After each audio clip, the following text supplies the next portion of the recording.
Okay, hello. Session 4 of the Northern Digital Storytelling Festival 2023. So we're trucking through these sessions. We've got 20 in total, and we're already on number 4. They've been really exciting and interesting sessions so far. We've had some fabulous speakers, some great discussions at the end as well, about some super interesting topics. So if you haven't seen the sessions so far, then check them out on northerndigifest.co.uk/session recordings. They're all there, and you can have a look at your leisure, and this one will be on there after we're finished as well. So just a little introduction about the festival, a bit of housekeeping. So my name's Heather Niven, and my colleague Maggie, who's going to wave, we together have put together the festival plan and been doing the social marketing ourselves, and here it is finally after 3 months of planning. So we're really delighted to be hosting you tonight. So for the next hour and a half, we've got curated talks and discussions to empower, upskill, inspire and demystify many of the elements of digital storytelling across the spectrum. And over the course of the festival, we're looking at theatre, screen industries, mobile, AI, XR, all sorts of technologies. But also, interestingly, through these conversations, we're talking an awful lot about psychology, authenticity and the human element. Although the tools and the technologies are around that, the core sort of principles seem to be much more around relationships and authenticity and trust and the human stuff, which is really interesting. You've just reminded me I need to put my captions on so that it saves them. Just a sec. I think, yeah, that's me. So yeah, it saves them and then I can put them on YouTube later. Okay, so the combination of arts practice and tech and media, we're going to bring these strands of industry together online and have conversations with people who maybe normally wouldn't get together around topics that maybe normally you wouldn't have conversations about, and that's kind of the whole point of the session. And these sessions is to kind of create a little bit of innovative thinking with people you might not bump into normally. So the format is 15-minute talks from our speakers, and then a bit of panel discussion and some questions and answers from the audience if you've got things that you'd like to ask.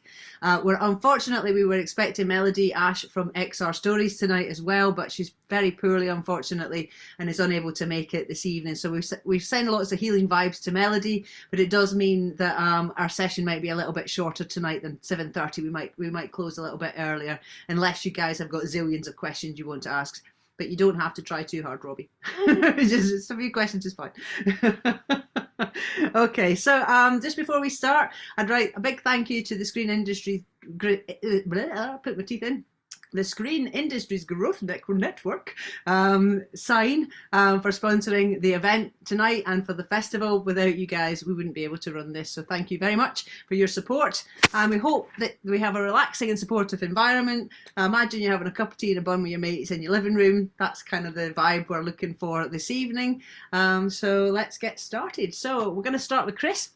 I'm going to do a wee intro just so you know a wee bit more about him, and then Chris is going to present, and then I'll do the same with Louisa, and then we'll have a wee chat. Okay, so let's get started then. So Chris is from Bright White Ltd, which is a York company. It's a creative design consultancy based in York, and it was founded in 2004. Bright White Ltd specialise in all aspects of interpretation, innovation and experience design. Their mission is to engage the next generation with the riches of the past and the present, and to help individuals and communities tell their story. Bright White Ltd believe that when learning through stories, learning is best facilitated by the act of doing without labour. And to accomplish this, they have given the audience real agency to explore a subject, thereby sparking interest and ultimately creating unforgettable moments. Over to you, Chris. Thank you, Heather. Thanks very much for the intro. As Heather said, I'm Chris Walker from Bright White Ltd. We are based in New York at the Guildhall, and we have been around since 2004 as Bright White, but worked in the industry quite a lot longer than that. Prior to that, so on the topic of persuasion, I'd like to share our experience on one particular project that's relevant to that. Which is for a client. Sorry, just bear with me 1 second. There we go. Which is for a client called the National Holocaust Centre. They're based in Nottinghamshire in the UK, and their mission is to communicate the memory of the Holocaust for a contemporary purpose, to cultivate upstanders against the hatred and persecution of difference. And they have 3 columns to their for their activities as a centre. So that first is to witness, to collect Holocaust testimony and artefacts as the UK's only accredited Holocaust museum, which this at lunchtime's talk was about. And then secondly, to create world-class curatorial and academic expertise brought to life with innovative exhibitions and storytelling and immersive digital technologies that truly involve the audience. That's largely what the subject of this is about. And then distribute, making these learning experiences accessible in the widest range of places and formats to continually reach new audiences and provoke attitudinal change across our communities. So the project that I'd like to share with you is called The Journey, and it's hopefully the video plays okay just for the little sting there, but it's half sort of self-led story experience and half tool to be used in an educational context, so for school teachers particularly to be able to deliver in the classroom. It's called The Journey. It's called Leo's Journey, to be more precise. And there's just a little sort of intro vid here, which is, I think, the one that's on the App Store at the moment. It might be a slightly different version, but it should give you the idea. So I'll show you this first, and then we'll go back to kind of like the how the project was developed. Hopefully you've got audio. If not, don't worry, it's not particularly a huge loss. The audio is coming and going, Chris. Did you check the 2 little buttons at the bottom when you shared the screen? Optimize video and the sound one. Do you want me to stop presenting and do that? Yeah, sorry, do you mind just trying that, because that will make your video better. If you just there's two little check boxes at the bottom when you hit share screen. Yeah, I've never seen those before. That's brilliant. Yeah, that'll work now. Thanks, Ella. No problem. Right. Let's try that.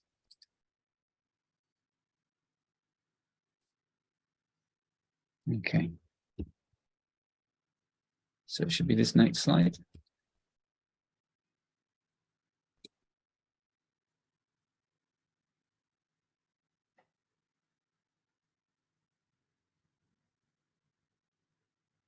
Yeah, I'm not getting any sound now. Can you see the video? See the video, yeah. Yeah, don't worry about the audio. Okay.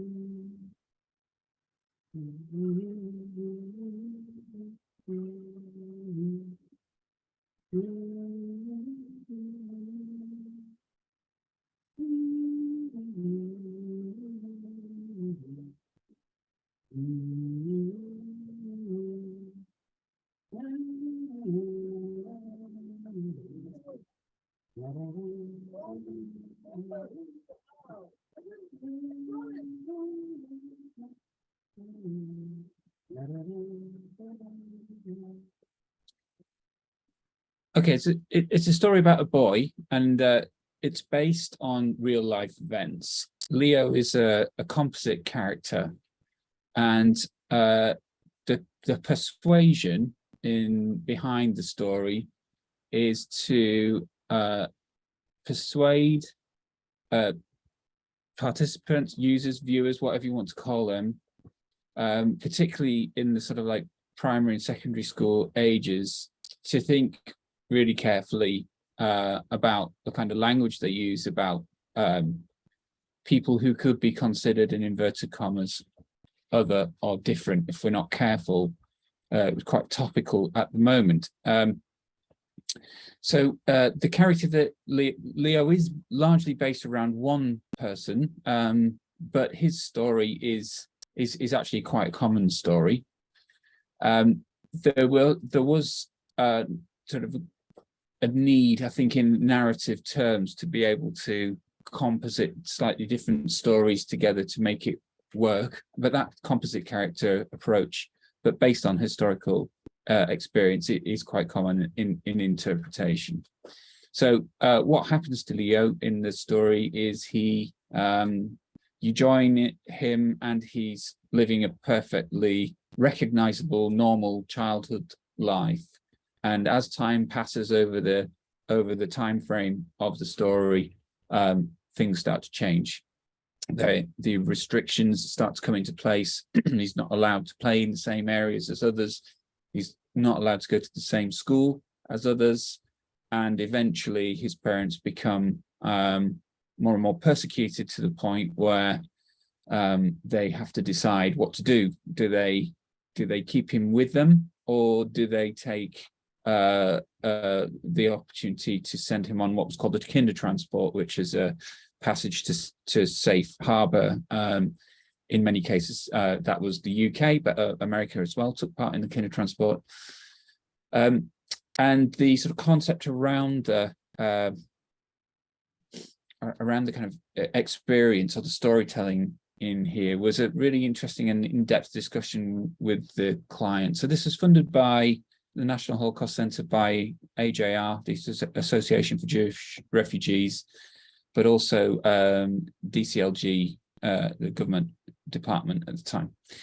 But so the conversation was around about how much agency, and in the story, we know that agency increases engagement, but we don't want complete agency in these kind of stories. It's slightly dangerous, I think, to be able to give complete agency, and opens up to abuse.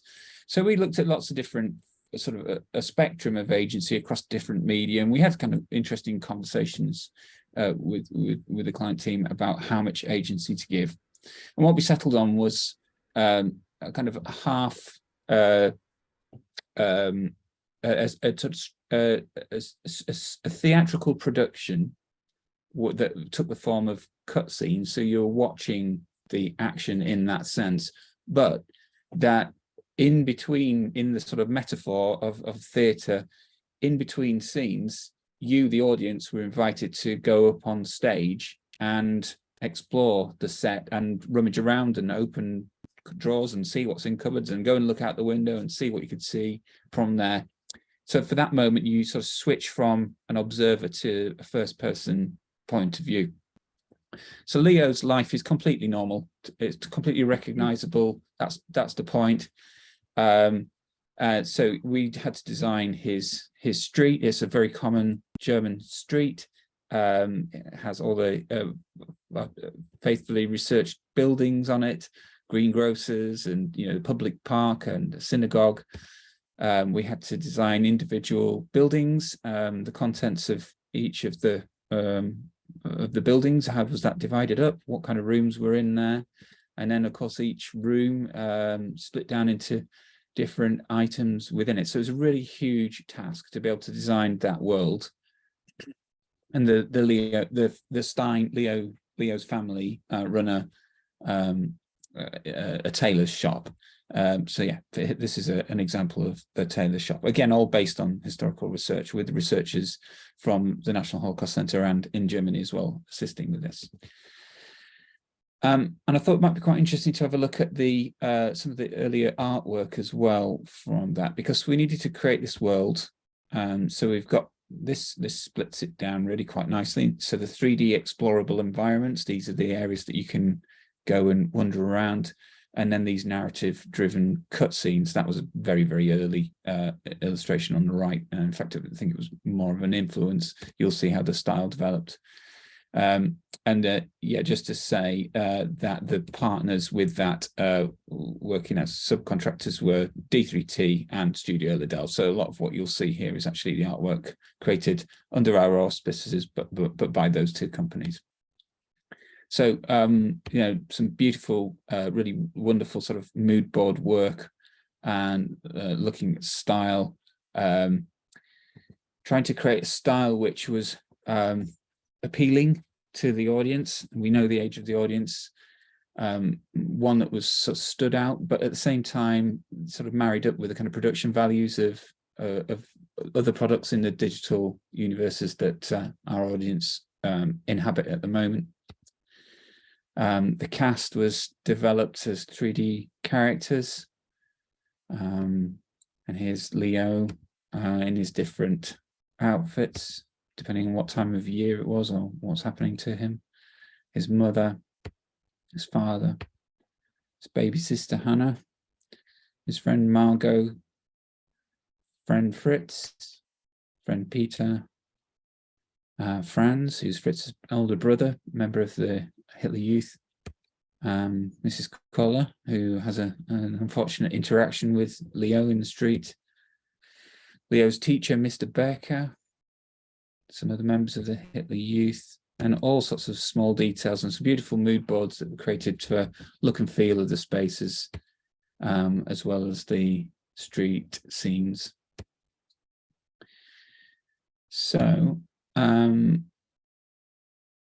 yeah, I just love this artwork. It's fabulously done, and it was a great sort of scene setter for the creation of it. Lots and lots of storyboarding, but ultimately, what happens is you take a boy.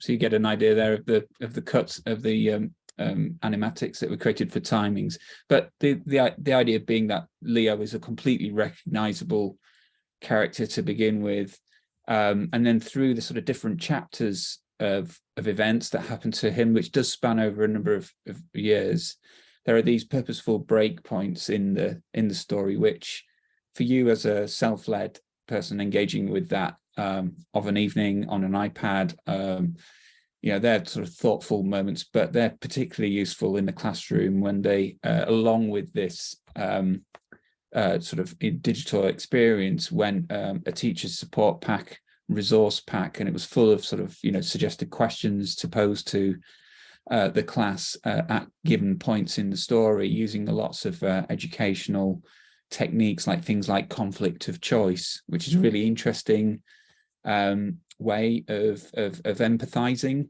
empathy being a huge part of this. So for example, you would talk about a situation where you were conflicted between two different things, and which one would you choose, and get the you know, the class to speak about the pros and cons of each, and make them realize actually there's no sort of simple answers in some of these situations. They're always highly kind of personal, and totally depend on what's happening at any given moment. Just a couple more slides here. Timings and blocking. Very, very rudimentary animation to start with, just to get all the timings correct. And then these amazing 3D environments that were created with his entire house, different sort of lighting effects, and you know, birds fly over, and there are the mechanics of collisions in the traffic. You know, cars will wait for other cars on the street, so that when you're down in that world, it's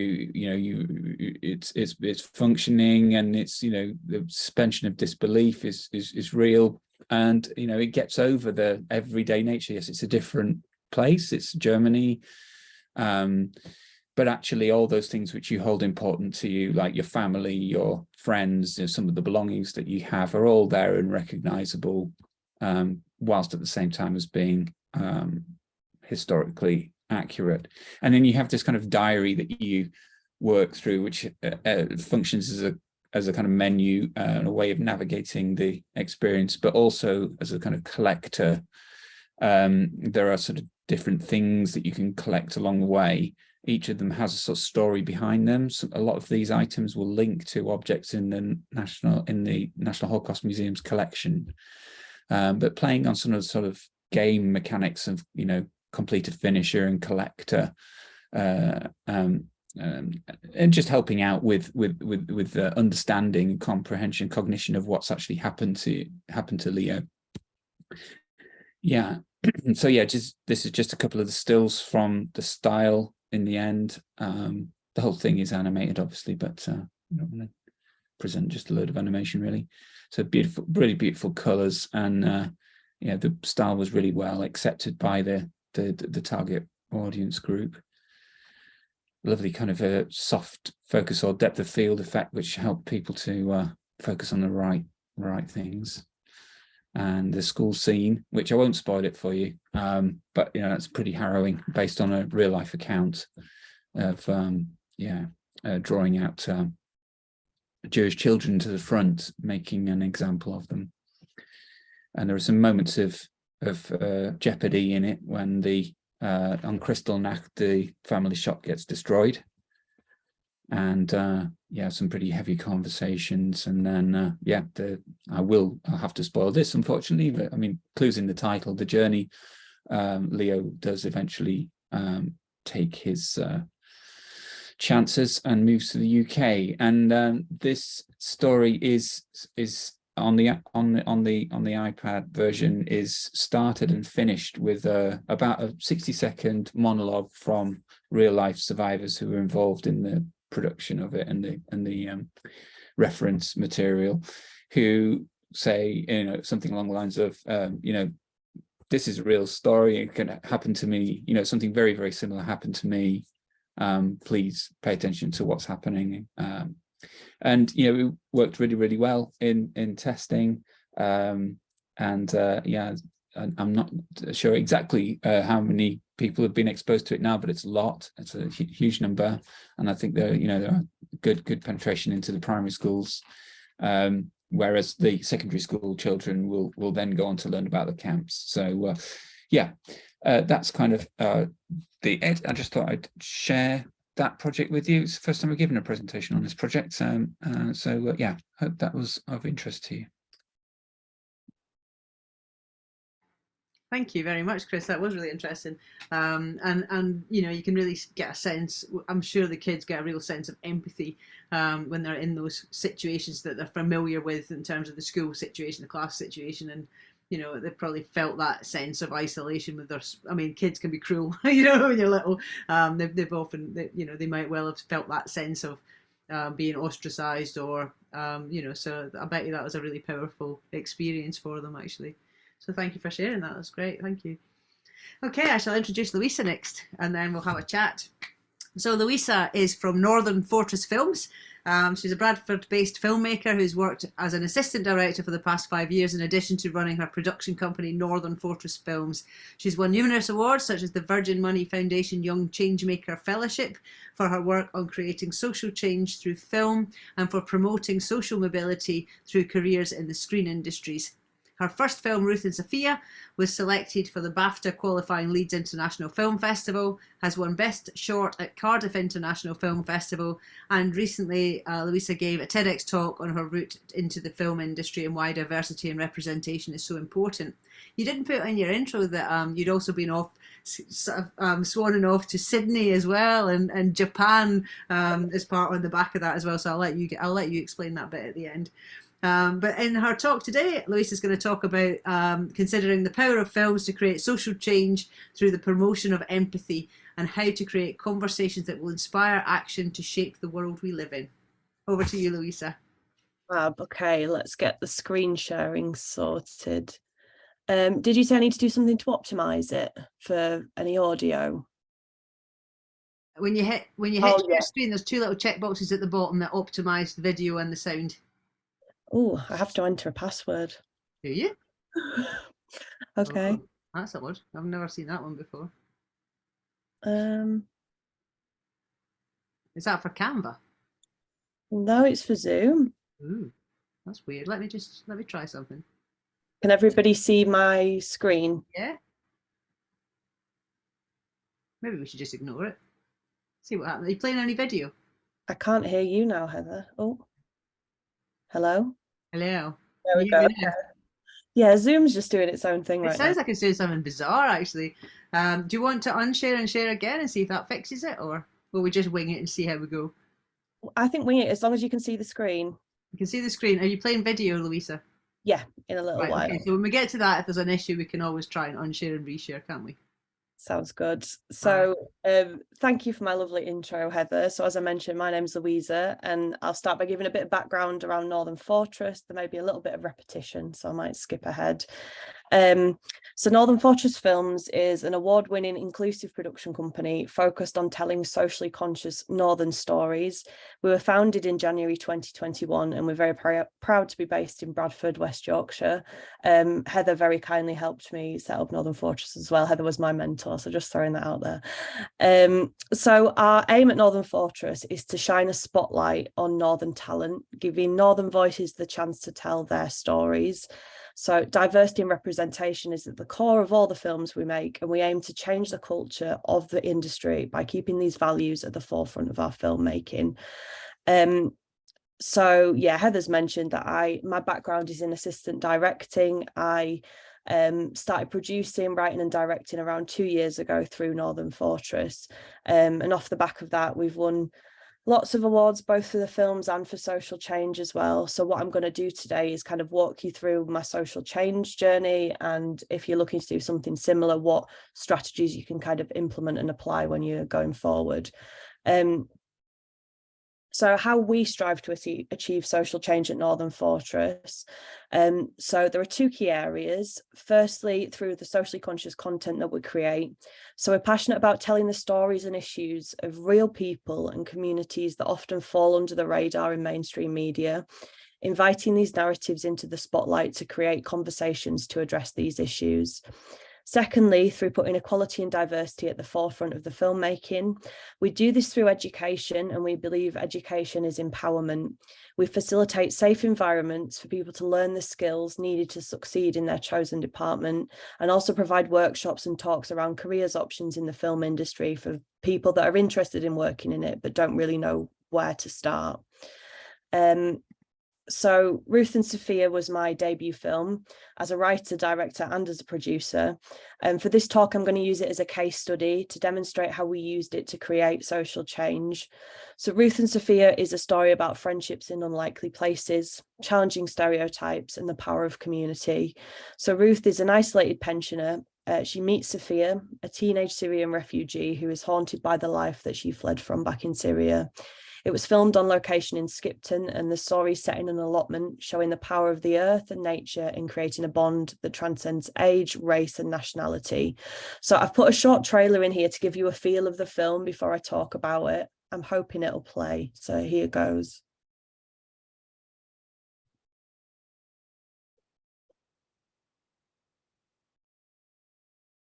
It's looking promising. If you refuse to talk to me, I don't know what you want. I'm at my wit's end. I'm so sorry.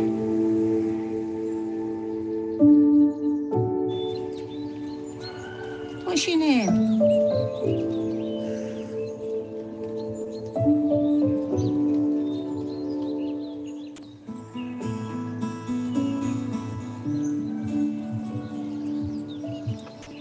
Someone's a dab hand in the garden. Oh, I mean, you have experience. You know what you're doing. Well, my grandmother, she used to grow vegetables. The little darling deserves some happiness. She's too young to have seen what she's seen.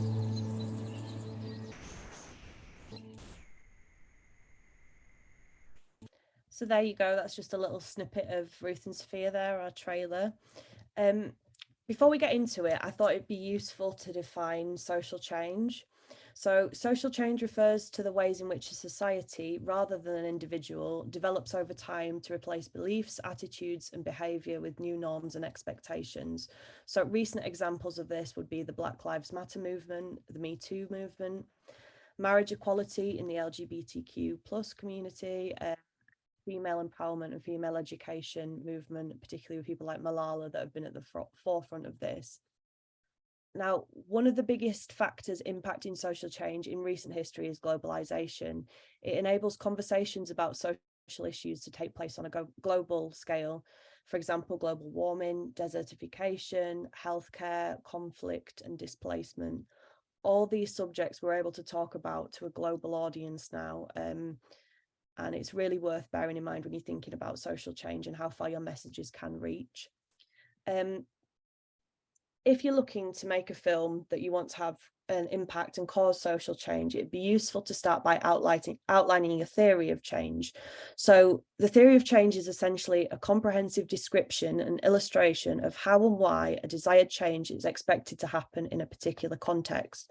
It's focused in particular on mapping out or filling in what's been described as the missing middle between what a program or change initiative does, so its activities and interventions, and how these lead to desired goals being achieved. So it does this by first identifying the desired long-term goals and then works back from these to identify all the conditions or outcomes that must be in place and how these relate to one another for the goals to occur. So I've broken this down a little bit. There are lots of different versions of theories of change out there. You can look up templates online, but we don't have an awful lot of time today. So I thought I'd just give you a simplified version so we don't overcomplicate things. So step one, you want to identify your problem statement or issues you want to address. So that is the context of the issue. Step two, you want to create a vision statement of how you want to have change this. So the impact you create or your goals and outcomes. And then step three is to break down the steps needed to achieve this, which is your input and activities. So we're going to break down the theory of change by using Ruth and Sophia as a case study. And there were two areas that I identified as a problem that I wanted to address before I made the film. So my problem statement one, as a society, there's a lack of understanding and empathy towards refugees, which is often fueled by racist and Islamophobic headlines in the media. So I'm from Bradford, which is a very multicultural area, yet I noticed a lack of social cohesion and negative attitudes from people towards refugees, asylum seekers and immigrants. There seemed to be a bit of a disconnect and a very us and them attitude, with people forgetting the humanity we all share. Now, I'm generalising here, this doesn't speak for everyone, but there are certain areas that I identified this problem in. Although I noticed this on a local level, it doesn't take much research to see that these attitudes are far more widespread on a national and even a global scale. So the second problem statement that I identified was that the film and TV industry has issues with diversity and equality, with the following groups still being underrepresented. So women and trans people, ethnic minorities, the LGBTQ plus community, disabled people, neurodiverse people, and the working class. Now, I've got some statistics here just to demonstrate this. So only 0.3% of the workforce has a disability across the film sector, which is ranging from 1% in film production to less than 0.1% in cinema exhibition, which is just shocking. Only 2.22% of television programs are directed by directors from ethnic minority backgrounds. And data collected by the BFI demonstrates that women only encompass 25% of all credited roles, 32% of cast and 24% of crew members, which, considering this day and age, is just awful. So bearing these two things in mind, my two problem statements, I then created a vision statement of what I wanted to achieve. So creating conversations is a key mechanism of social change. So I aim to create conversations addressing stigma around refugees and elderly isolation, with the hope of contributing to a cultural shift in attitudes and in turn better treatment of those from these backgrounds. My second vision statement was to have contributed to creating a more equal, diverse and representative industry through giving opportunities to underrepresented crew to either take their first steps in the industry or to continue to hone their craft and move up the career ladder. When you have a more representative crew, you encompass a variety of different backgrounds and lived experiences that will then contribute to your overall vision of the film, and it ultimately becomes richer for it. So I've got my problem statements, I've got my vision statements. So now what steps did we take to achieve this? In other words, our input and our activities. So our first vision statement was to create conversations addressing stigma around refugees and elderly isolation. We did this in a number of ways. Oh, have I gone backwards? Yes, I have. Firstly, through appealing to the empathy of the audience, so creating and telling the story of two individuals that are at the heart of these issues and creating a space for the audience to address their own unconscious bias without overly using exposition or forcing opinions on them, purely appealing to empathy. Secondly, we identified the audiences we wanted to reach and targeted screenings around this. So Ruth and Sophia is a story with both local and global appeal. It was a story that was rooted in place, which was Bradford, We did this so it would allow local audiences to feel, to relate and feel represented, whilst also recognising the vast variety of experiences of those that live alongside us. For these reasons, we've held lots of screenings to address this issue on a local scale. We've also held Q&As alongside screenings to delve into the social issues around the film in more depth, including talks from myself, as well as people that have sought asylum in the UK and that can share their direct experiences. As refugee displacement is a global issue, we've also held screenings around the world across 10 different countries, including Japan, Brazil, Macedonia, and the US. To date, Ruth and Sophia has been screened in cinemas 46 times, with thousands also viewing online.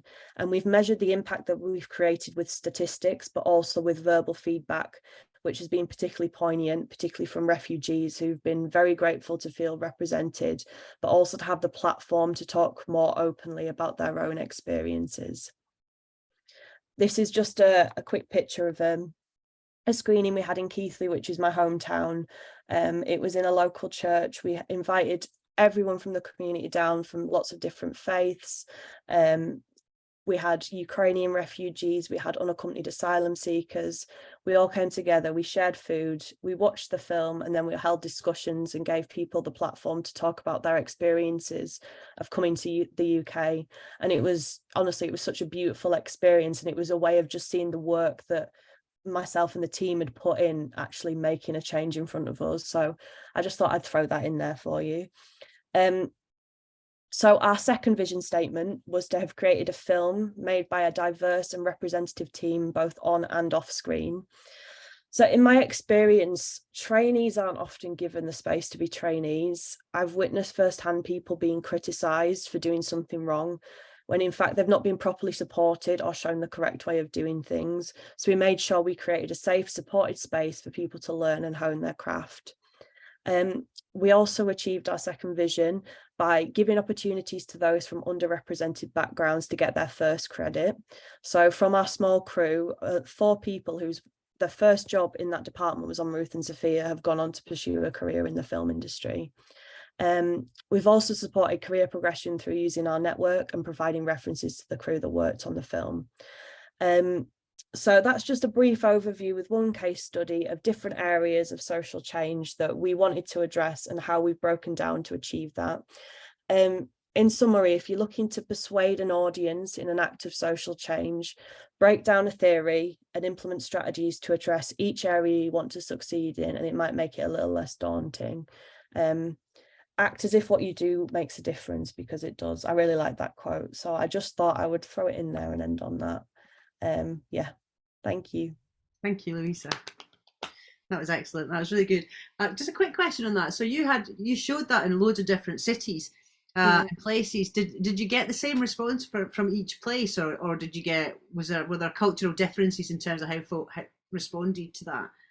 It was difficult because I've not been able to get down to a lot of the screenings personally. So I've not been able to engage in conversation. Say if we had a screening in Brighton or New York, it's playing in the minute at the minute. But with the local ones, it was kind of like received the same. A lot of people being like, okay, I'm actually taking a breath, I'm taking a pause, and I'm looking at things in a different light, which just kind of, it proved that it worked, which was nice, because we never knew. I have been trolled for it. I've had a lot of like, why don't you make a film about this kind of thing? But yeah, it's paid off, I think. Yeah, it's never fun being trolled, is it? No. Okay, so anyone in the audience wants to ask any questions, there's a Q&A section at the bottom. Feel free to add some questions in there. I've got a few questions here. I wouldn't mind having a bit of a chat around, if that's okay with you guys. What are the main digital tools you would advocate to create persuasive conversations with your audiences? And I know you're working with film and with iPad games, but are there any other what tools in your arsenal do you think work best for creating these persuasive conversations? Chris, do you want to go first while my brain catches up? Can do, yeah. Well, hopefully, if I just start talking about something else, I'll think of an idea as I'm speaking. So just to pick up on what Louisa was saying there about theory of change. models as well. There's another aspect to that which we do find is a tool to further those conversations, which is the logic model, which usually goes together with the theory of change model. And theory of change models are excellent, and they're the gold standard for sure. But sometimes they take a lot of time. I'm sure you found that, Louisa, in crafting that, because it's really the kind of in detailed DNA of what you're trying to achieve. We look at audiences as being, if we haven't got as much time, we look at audiences as being on a journey, starting usually at the kind of nothing. I have no experience of this. I've got no background knowledge. I'm really just discovering this as a notion or a concept to start with. And then at the other end of the spectrum, they're sort of self-actuating in that kind of Maslow style. So they're actually, I don't know, in this case, in some of the context of the projects that we're talking about here, they're maybe volunteering in an anti-hate crime way, or some kind of like, social cohesion way, and think about what the steps are between those two ends. So from discovery to actually acting. And if you can think of even just a couple of steps in that, maybe it's somebody who starts off discovering and then they start to value and appreciate that or empathize with the person, and then maybe they start to do their own kind of reading or research around that rather than just being receivers of that.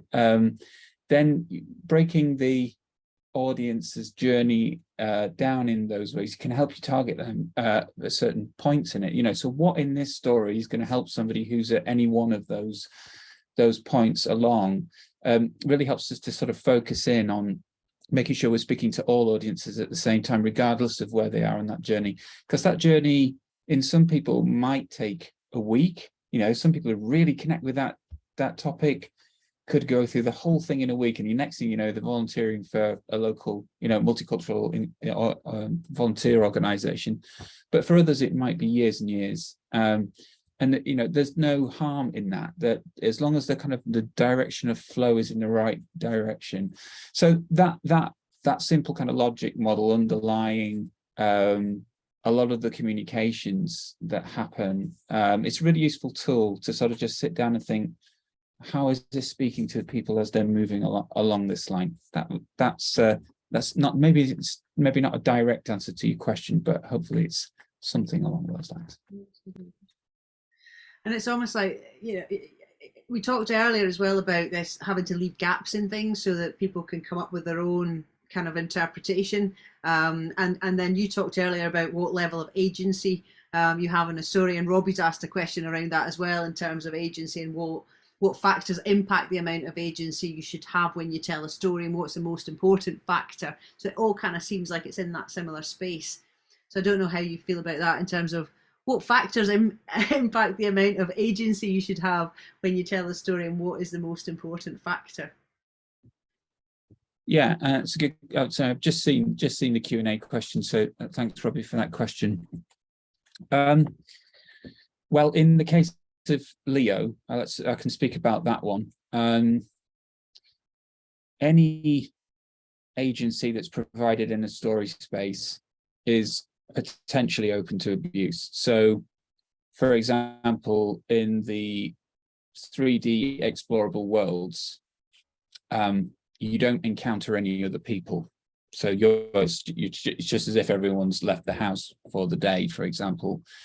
And what that allows us to do is prevent people who want to abuse the story sort of space being able to kind of, go and punch a Nazi or something like that. It's not going to happen. So it can't happen. So we have to think carefully about abuse of it, and that quite often provides these kind of limits to agency.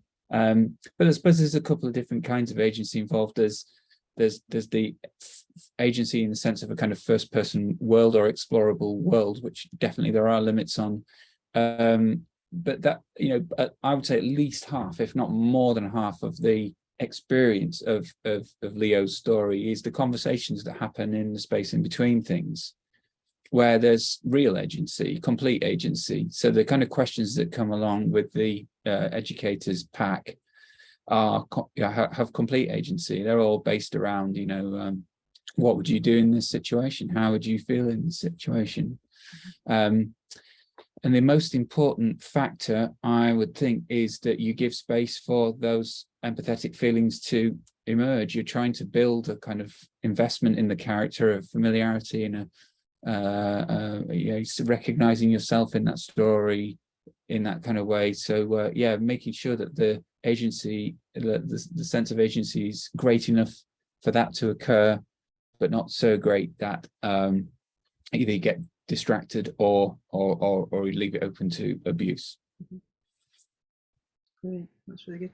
It reminded me of the conversation yesterday when we created, Bright Black had created a 3D space and put all these objects in it and gave everyone total agency, and everyone just started, and there was a little broken window in the corner and everyone started throwing the props out the window, because that's what people do. It's like when you're little, the first thing you do is post things, isn't it, through any available gap, and that's exactly what they did. And it was completely unexpected, but obviously as soon as it happened, it was obvious that that was going to happen. So yeah, it was interesting. Anyway, we've got a question from Nicole Miller for you, Chris. You're getting off the hook at the moment, Louisa, but don't relax too much, because there's questions coming thick and fast now. So Chris, how did people that shared their experiences for your storytelling react to the journey? Were they proud to have shared that information, or haunted by the retelling of the stories? Yeah, so really good question. So one of the other programs at the National Holocaust Centre is this ability to hear testimony from a survivor. So there's something, I'm not sure how many in total there are, but there's at least 13 survivors will go and speak there to schools groups, and they'll tell their story, and then they'll invite the audience to ask questions, which is a really well-proven way of building that kind of empathy. And they were all, so the people who consulted on the Journey project were all from that group of refugees, kinder transport survivors, basically Holocaust survivors. So they were very used to telling and retelling their story time and time again, probably a couple of times every week to different audiences. They were always proud to have shared that information. I think they saw it as their duty to do that. They saw it as, especially since we're kind of getting to the age of time now where the survivors are by definition in their 80s and 90s, they saw it as their opportunity to set the record straight about what happened to them and get that down. And yeah, they were haunted for sure. Maybe not the forum to go into what some of them saw, but yeah, I mean, anybody would be. It was horrible, and I have nothing but the ultimate in respect for every single one of them to have to dig that up and relive it to benefit other people on a daily basis. So, I mean, you couldn't go through something like that without feeling haunted, really, could you? No. No, totally. So do you pay special attention to portraying a series of obstacles the protagonists go through to amplify the resolution and the audience's sense of transformation? This is from Shlomi Ron. I can jump in here if you want. So in terms of Ruth and Sophia, it was only a 15-minute short that we did on a teeny tiny budget, but I made sure to kind of give it a 3-act structure even in those 15 minutes. So it's like the thought process behind Ruth, she's kind of like isolated, she's very introverted, she's very mad at the world, and she doesn't really particularly want to integrate, you know, she's set in her ways. And having this young Syrian girl who's very quiet, that's already kind of, you know, she has to overcome the obstacle of her prejudices and her unconscious bias. And then it's looking at how they become a friendship and become more vulnerable with each other, and they open up to the end when they're friends, and she finally feels like she can talk about what's happened to her. And I think like putting these obstacles in the way, like you say, really, like, it's the payoff of the film at the end. It does give quite an emotional reaction. I've sat and watched people cry watching it. So I do think it's a really important tool, and no matter how short your film is, there's always room for kind of character development and transformation to create that impact. I'd imagine that also gives you that sense of you're kind of gone in for the protagonist, aren't you? You're hoping that they're going to get through the challenges, and so you're on side with them as you're going through the film, I guess, you know? Yeah, that makes sense. In the case of Leo's story, it was based on the hero's journey model, the story model, and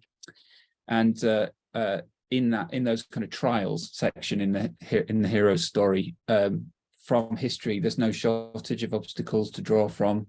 In fact, we had to select down, but just a couple of examples would be the beginning of the restrictions in 1930s Germany against Jews, which were purposely by the Nazi Party kind of tightened and wrenched and kind of ratcheted up more and more as a kind of war of attrition.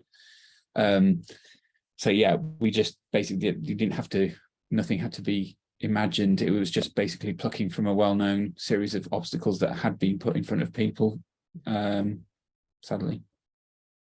So glad we don't live in that time. Well, saying that, there's quite a lot of similarities actually still, sadly, So. Okay, so Isa Azam is saying, hiya, this question is for everyone. What do you think are the best ways to enhance your ability to tell stories digitally, and what personally helped you improve? For me, it's just been about experience. I've never been to film school. I've got a degree in psychology, and it's one of those where if you don't try, you'll never know kind of thing. And with each film you make, you're going to get stronger, and it's about not being a perfectionist and giving yourself that space to develop and grow in your craft. Like Ruth and Sophia, there's one scene in it, every time I watch it, I'm like, oh, I could have done that better. But you just got to let it go and move on. Take any kind of, you can learn so much on YouTube. Like there's so many online resources like this wonderful festival to learn. Just gather as much knowledge as you can, and just keep trying at it. I think just keep having a go, and each time learn from that experience and grow. It's always about analysing and looking back and being like, okay, I could have done that better, and then taking that with you, in my experience anyway. In terms of game design and animation, it's different to film. I think film, you kind of work up to a singularity where you're going to shoot, and then much is then set there. I know there's a lot you can do in the edit and post, yes, but with animation and game design, it takes a different approach. And one of the lovely analogies which has really helped me is to think of the way that a stone sculptor works. So imagine David inside the block of stone. He's there, but at the moment it's a huge block of stone. And if you try and start with the finest detail and work around, you'll never ever finish it. And if that's not how a sculptor works in different passes. So you've got a blocking pass where you're getting the rough body, and then another pass which is starting to see shape and form really in a kind of human recognizable way. And then you have much fine passes, and the last thing is the polish. And that, if you approach the project like that, you're always taking decisions at the right level of resolution as you move forwards. And I think the temptation when you're in early career is to try to get to the finessed, perfect part from the beginning, which will, consume so much time and resource that you, generally speaking, won't finish the project. So approaching it in these kind of like layers, and as a sculptor would, just go back to that metaphor of a sculptor. I do sculpting, and it's never like that, Chris. It's basically you spend about a day roughing everything out, and you think you've made great progress, and then you spend the next 3 months just fixing everything you've screwed up. And then right at the end, that tiny little day at the end, you polish. But the majority of us fixing it. I loved it. That was a lovely analogy. Putting out fires. Exactly that, no, totally. But it's interesting as well with that whole digital storytelling. Yesterday we talked about building a story world, and then you've got this kind of rich environment within which you operate. And I don't know if that's the same with film, Louisa? Do you in your head create that story world first before you start, or is it something that emerges as you go?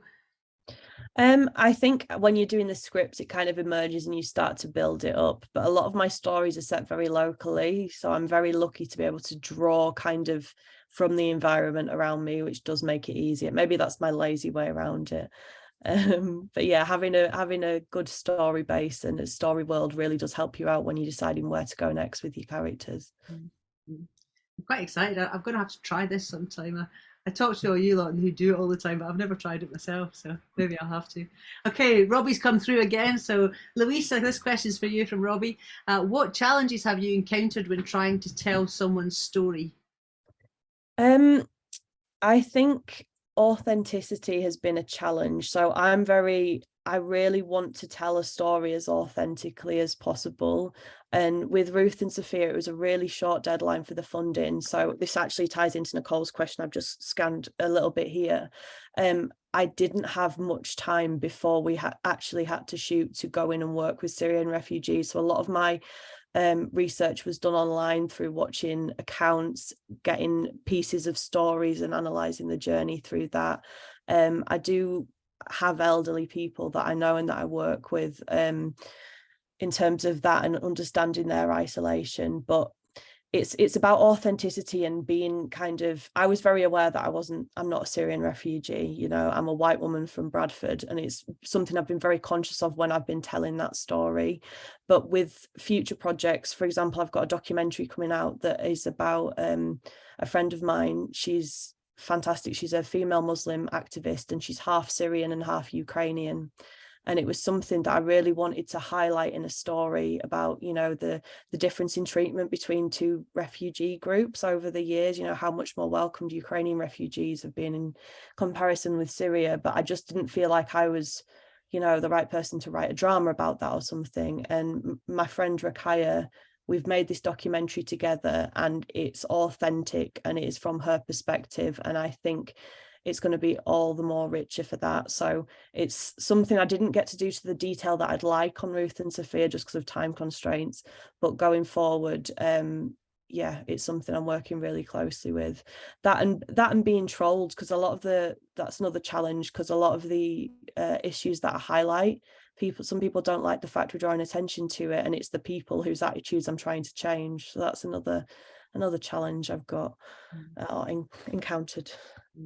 It's the word authenticity is coming up an awful lot, actually, and I've got to come up with a summary at the end of the festival about what we've talked about, and I think that's going to be front and centre. Is this the truthfulness, the authenticity of the human condition, and how people connect to that through the storytelling, and you know, how important that is, actually. So yeah. Okay, Robbie, this one is for you, Chris. Do you find adding a completionist route or collectible items hinder or enhance the story being told? Yeah, good question. The two, it's really surprised me, actually, this, which is if you, as we do with projects, if you test different kind of gaming psychologies on groups, you'll see quite clearly that there is one group of people who are really unhappy unless they complete the whole thing, everything that can be done. Mm-hmm. And that's definitely not the norm, you know. Well, not that anything's norm. It's definitely not everybody, should I say. There are some people who want to take the fastest route through something, the narrative route through something. But that completionist mindset is a really, really interesting one. And by increasing the number of items that were collectible, you know, you can find that for some people they have a more satisfactory experience. Now, those items all linked to aspects of the story in one way or another, as long as you don't make them essential to progress in the story. They have the ability to enhance for everybody, but they definitely enhance the story for those. But yeah, for that completionist mindset. Just if I may, on that previous question. The reason that our company strapline is they're the eight most carefully chosen words that we've ever chosen, which is that we help people, we help individuals and communities to tell their story. And that, I think, is that authenticity is critical to that. So we don't tell people's stories, we help them to tell their story. And that's amazing how many times that comes up in conversation across lots and lots of different projects, and particularly for our staff and the teams that we work with, we say, you're not telling the story, you're helping somebody else to tell their story. That's really important, actually. Yeah. Very good. Okay. And so, in your opinion, what new ways can we use to challenge perceptions? Or are we still using the old ways, but just with new tools?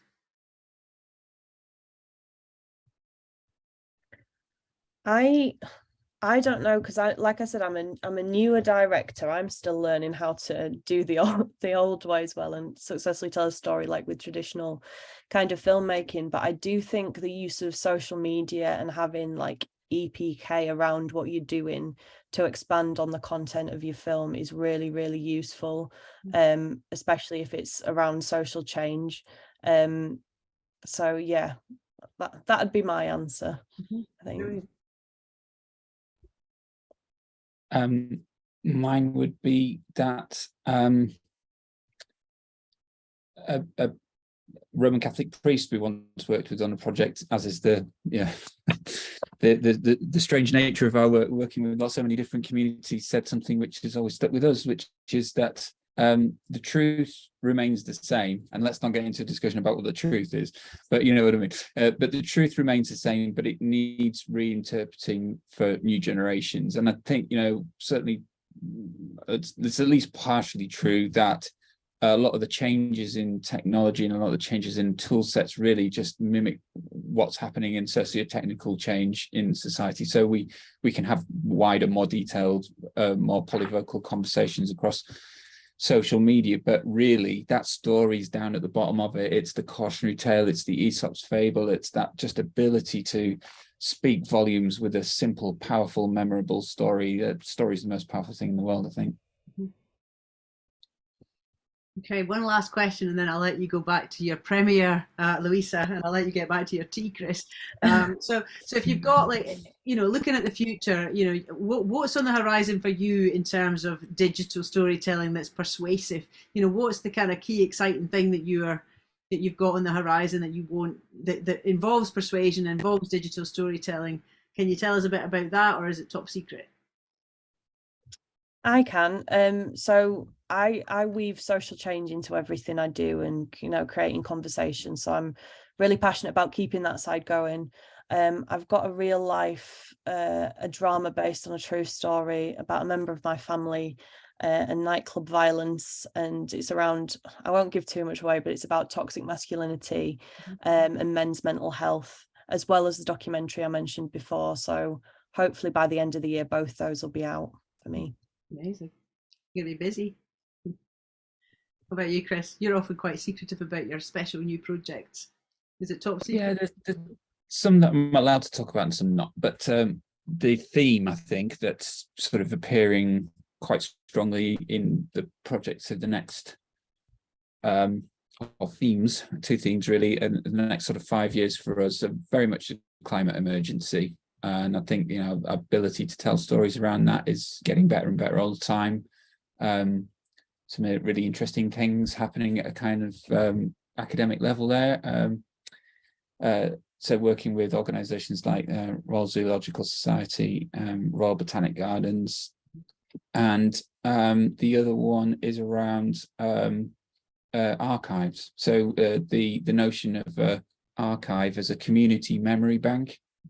That has so many connections to everything that we've been talking about. It's all there, the same kind of challenges faced by communities going, back hundreds of years, really, and bringing those, making those collections and the richness that can come from that relevant to the younger generations is quite a big challenge, because otherwise they'll lose strategic fit. And but it's so rich. I mean, it really is mind-blowing what's in UK regional and national archives, and that's just a really exciting space, I think. But yeah, and community memory. Yeah, I was going to say more and more important. the more sophisticated AI and, you know, deep fakes and everything becomes, you know, it's more and more important that we have this some sort of body of, well, I was going to say objective truth, but it's not. And we could be here for hours if we're talking about objective truth, but, you know, as objective as we can get it, I guess. So just finally, is there anything that we should have asked that we haven't in terms of this conversation?